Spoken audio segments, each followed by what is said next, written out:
Hello बच्चों। तो MG smart study में आप सभी का स्वागत है। तो आज हम जानेंगे एप्लीकेशन या फिर लेटर राइटिंग के बारे में। तो जैसा कि आप जानते हैं कि लेटर राइटिंग ये 12th क्लास का और 11th का बहुत ही ज़्यादा इम्पोर्टेंट टॉपिक है और हर बार ये बोर्ड एग्जाम्स में लगभग 10 नंबर का आता है। तो अभी मैं आपको इसमें लेटर राइटिंग का हम आपको बताएंगे, उसका फॉर्मेट बताने जा रहा हूँ। तो फॉर्मेट को आप ध्यान से देखिए, क्योंकि मैंने अक्सर देखा है कि लेटर राइटिंग फॉर्मेट आप सिर्फ और सिर्फ रिसीवर्स का एड्रेस लिखते हैं और उसके बाद आपका लेटर स्टार्ट हो जाता है। लेकिन ऐसा हम हम बोल सकते हैं कि फॉर्मल लेटर में ऐसा बिल्कुल नहीं होता है।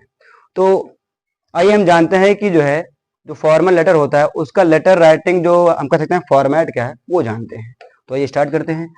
तो कोई भी लेटर अगर आप लिख रहे हैं तो लेटर में एक बात आपको ध्यान रखनी है कि स्टार्टिंग में यहाँ पर आपको अगर आप A4 साइज या फिर एक ब्लैंक पेपर पर लिख रहे हैं तो ये लेटर राइटिंग का रूल है कि कभी भी आपको जैसे इतना ये पेज है तो इसके यहाँ से इस पॉइंट से आपको लेटर राइटिंग स्टार्ट नहीं करनी है। उसका रीजन क्या होता है, अगर आपने लेटर राइटिंग यहाँ से स्टार्ट किया और आगे चल के वो लेटर आपका किसी डॉक्यूमेंटेशन फाइल में लगाया गया तो वो इतना मैटर आपका इतना मैटर आपका ढक जाएगा, वो दिखेगा ही नहीं। इसलिए आपको हमेशा आप अगर लेटर आप लिख रहे हैं तो कम से कम 1 सेंटीमीटर की जगह आपको वहां छोड़ देनी है। इसके बाद लेटर को आपको लिखना स्टार्ट करना है। और अब हम जानते हैं कि इसका लेटर राइटिंग फॉर्मेट होता क्या है आखिर। तो आइए देखते हैं। सबसे आगे स्टार्टिंग में आपको यहां पर लिखना है सेंडर्स एड्रेस। किसका एड्रेस? आपको पहले सेंडर्स एड्रेस डालना है।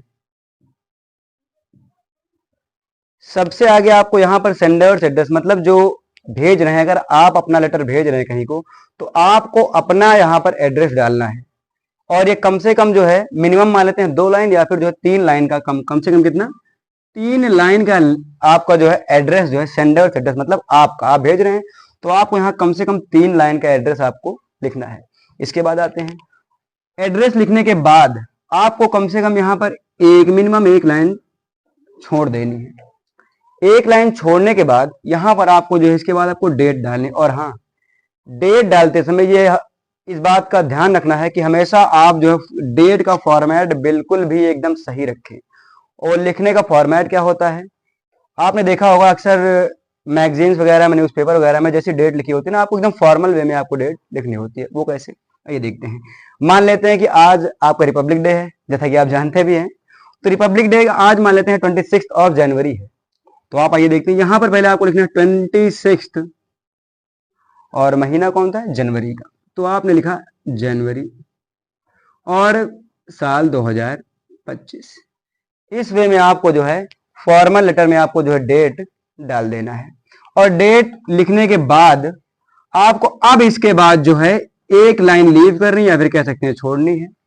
और 1 लाइन छोड़ने के बाद फिर आपको यहाँ पर जिसको आप पत्र भेज रहे हैं मतलब रिसीवर्स एड्रेस, जैसे कि मान लेते हैं आप न्यूज़पेपर को लिख रहे हैं या फिर किसी भी अन्य मतलब हम कह सकते हैं ऑफिस को लिख रहे हैं, मतलब जहां को भी आप लिख रहे हैं तो यहाँ पर आपको इसके बाद आपका रिसीवर्स एड्रेस, किसका एड्रेस, रिसीवर्स एड्रेस, इसके बाद आपको डालना है। ये रहा आपका रिसीवर्स एड्रेस। और रिसीवर्स एड्रेस कम से कम आप मालूम है कि 3 लाइन तो ये ले ही लेगा। तो 3 लाइन में आपका रिसीवर का एड्रेस हो जाएगा। और रिसीवर एड्रेस डालने के बाद या फिर लिखने के बाद आपको यहां पर 1 लाइन फिर से लीव करनी है। और इसके बाद 1 लाइन छोड़ने के बाद फिर आपको यहां इसके बाद सब्जेक्ट लिखना है। क्या लिखना है, सब्जेक्ट। और एक बात ध्यान रखिए कि सब्जेक्ट आपका जितना छोटा हो पाए, जितने हम कह सकते हैं 4 वर्ड 5 वर्ड या फिर 6 वर्ड मैक्सिमम तौर पर, सब्जेक्ट उतना ज्यादा लेंदी ना हो, इस बात का आप ध्यान रखेंगे। और हाँ, सब्जेक्ट लिखते समय इस बात का ध्यान रखें कि वो सब्जेक्ट का हम कह सकते हैं चयन होता है ना, वो बिल्कुल सही ढंग से हो। कि अगर किसी को आप लेटर दे रहे हैं वो देखिए तो आपका सब्जेक्ट देखने के बाद ही उसे मालूम चल जाए कि हाँ आपका लेटर किस मैटर पर है या फिर किस मुद्दे पर है। लेटर हमेशा इसका माफ कीजिएगा, इसका सब्जेक्ट होगा हमेशा एकदम बेहतरीन होना चाहिए। आइए आगे देखते हैं। और सब्जेक्ट लिखने के बाद जो भी आपका सब्जेक्ट है, frequent breakdown of electricity, water supply, drainage system, मतलब जो भी टॉपिक है आपके, आपको यहाँ पर जो सब्जेक्ट लिख देना है। आइए आगे देखते हैं। और हाँ, और सब्जेक्ट के बाद क्या लिखना है जी, सब्जेक्ट के बाद आपको फिर एक से लाइन लीव करेंगे, एक लाइन, इसके बाद आपको यहाँ पर सैल्यूटेशन लिखना है। क्या लिखना है? सैल्यूटेशन देना है। अब ये सैल्यूटेशन क्या है? अब आपको जिसको आप लेटर लिख रहे हैं उसको सैल्यूटेशन देना, मतलब जैसे आप मान लेते हैं dear sir, dear madam, respected sir, respected madam, या फिर सिर्फ और सिर्फ हम कह सकते हैं सर या फिर मैडम। और एक बात और, जो नया नियम आया है, हम आपको बता दें कि अगर आप ये जो आपका सब्जेक्ट दिख रहा है ना यहाँ पे, सब्जेक्ट अगर आप सैल्यूटेशन के बाद भी अगर आप लिखेंगे ना, डियर सर मैडम के बाद भी अगर आप इस सब्जेक्ट को यहाँ पर लिख रहे हैं, तो ये भी नए नियमों के अनुसार ये बिल्कुल गलत नहीं है। अभी तक अगर आप ऐसा लिखते तो ये एग्जामिनर आपका देखते ही काट देता, लेकिन हाँ अब ऐसा नहीं होगा। अब अगर आपने यहाँ पर सैल्यूटेशन लिखा respected sir, dear sir, sir या मैडम जो भी लिखा, इसके बाद अगर आपने यहाँ पर जो सब्जेक्ट लिख दिया है इधर, तब भी ये गलत नहीं माना जाएगा, बिल्कुल फॉर्मेट सही माना जाएगा। तो आप चाहे तो सब्जेक्ट यहाँ पर लिख दें या फिर इसके बाद सैल्यूटेशन के बाद आप जो है लिख सकते हैं। और इसके बाद आपको जो है अपना लेटर राइटिंग फॉर्मेट जो है, उसकी जो बॉडी है, कम से कम आपको 3 पैराग्राफ में, कितने पैराग्राफ में? मिनिमम आपको 3 पैराग्राफ बच्चों इसके जरूर लिखिएगा आप। 3 पैराग्राफ आपको जो मिनिमम जरूर लिखने हैं, उसी में आप अपनी जो बातें हैं वो आपको जो है रखनी है। और इसके बाद जो है 3 हम मतलब जब 3 आपके हो जाए, इसके पैराग्राफ के बाद आपको जो यहाँ पर एक लाइन छोड़ करके जो है, एक लाइन छोड़ने के बाद आपको लास्ट में लिख देना है थैंक यू, या फिर हम कह सकते हैं थैंकिंग यू। थैंक यू लिखेंगे आप। और हाँ, जैसा कि हम देख पा रहे हैं कि शायद हो सकता है कि मतलब ज्यादा नीचे हो गया होगा, तो इसके थोड़ा और ऊपर ले चलते हैं, आपको दिख नहीं रहा होगा। एम आई राइट? चलिए आगे देखते हैं।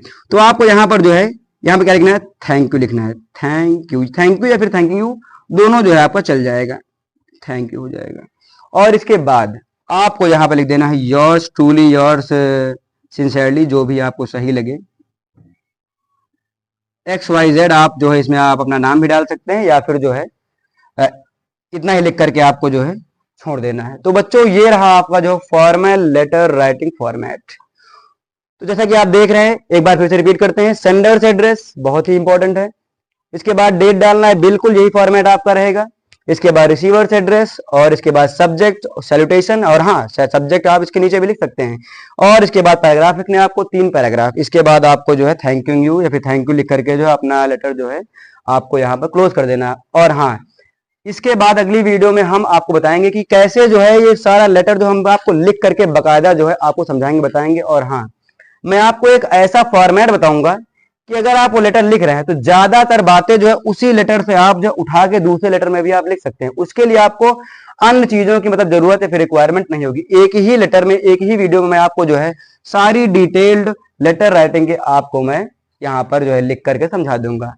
उम्मीद है कि आपको जो ये लेटर राइटिंग फॉर्मेट जो है अच्छा लगा होगा, और मिलते हैं अगली वीडियो में। Thank you.